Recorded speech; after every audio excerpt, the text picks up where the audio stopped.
Clovia. It is the KLM Recovery Show. I want to thank you for waking up and listening to our radio station. We have Sarah Scarbrough. She's a member of the KLM Recovery Board, and she's going into the Richmond City Jail shortly. And we also have Richmond Sheriff C.T. Woody, who was, we're just honored that he allowed us to come into one of the most challenged tiers in the Richmond City Jail, and now these men are in recovery. And joining us right now, he is a member actually housed in the KLM Recovery House. Hilton, how are you? I'm fine. How about yourself? I'm good. So share with us a little bit about your journey to recovery.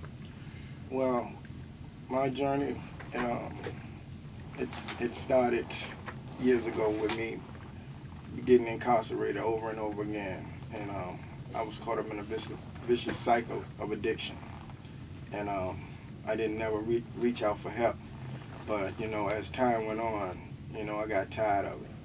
I went to the God of my understanding, and I asked him to release me from this disease. God rest his soul, a brother named Brent Reed that was in the KLM program, he passed away from leukemia, was in this program, and I was incarcerated at the time, and I heard that he was doing, exceptionally well, in the program. So I decided to reach out and find out how I could get in the KLM program. So, I did my little research and, made a few calls and contacted Brent and Pastor Balboa, and they came to court on my behalf, and they spoke up for me, and they granted me the program. And I arrived at KLM in May of this year, and I've been there ever since. And since I've gotten there, I've come in touch with the God of my understanding much more. I've connected with some people that I never thought I would connect with. Sarah, I'm sitting here with the sheriff. As friends. As friends, not inside the jail, seeing them walk through the hallways, Mm-hmm. So that's a blessing, in itself. But when you come to KLM, you got to really want to change. You can't have no reservations about it. You got to want to change your way of living. And like I said, as for me, when I got there, I met everybody, I felt them out, and I felt the warm brotherly spirit that was in the house. Mm-hmm. And we are truly brothers there. We share the good times, we share the bad times. We pull each other up, and we pull each other on our mess. And like I said, it's a brotherly love that's overwhelming. We cry together, we laugh together. Was that something you had when you were out in the streets and in your vicious cycle of addiction? Oh, no. So it was no love there. You just... I was cold. I didn't care about nobody. I didn't even care about myself, Clovia. I had to learn how to love myself, before I could love somebody else. And right now, I'm overwhelmed with love, So how does that make you feel now? It's a feeling that is indescribable, Mm-hmm. but it's a good feeling. Yeah. I could cry for people now, and I can genuinely care about somebody now. Strong men cry, I just want to let you know. Oh yeah, I know that now.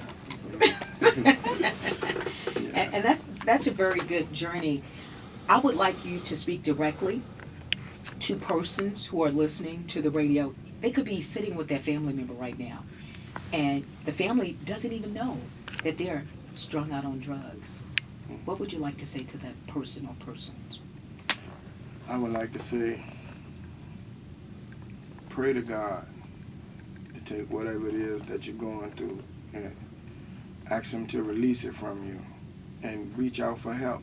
Don't be afraid to ask for help, because, a lot of us black men, or men in general, we have a pride issue, and we're afraid to. And for years I was afraid to ask for help because I thought I could do it myself.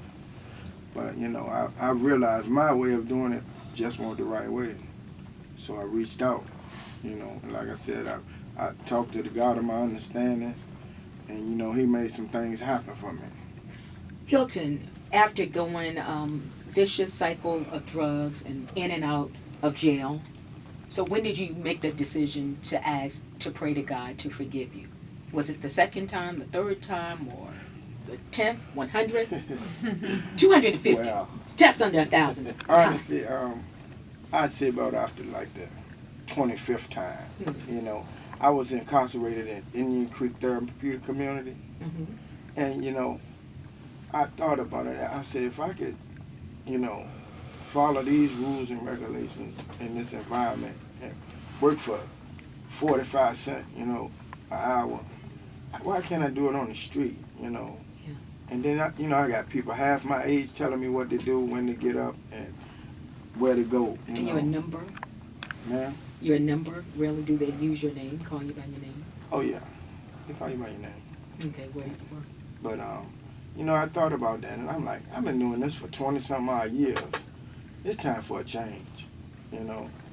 And then my family always been there for me, but, you know, I always separated myself from them because I was ashamed of how I was living, you know. But my family's always been there for me, you know. And I know through their prayers and, you know, them just staying on top of me that I made it through by the grace of God, you know.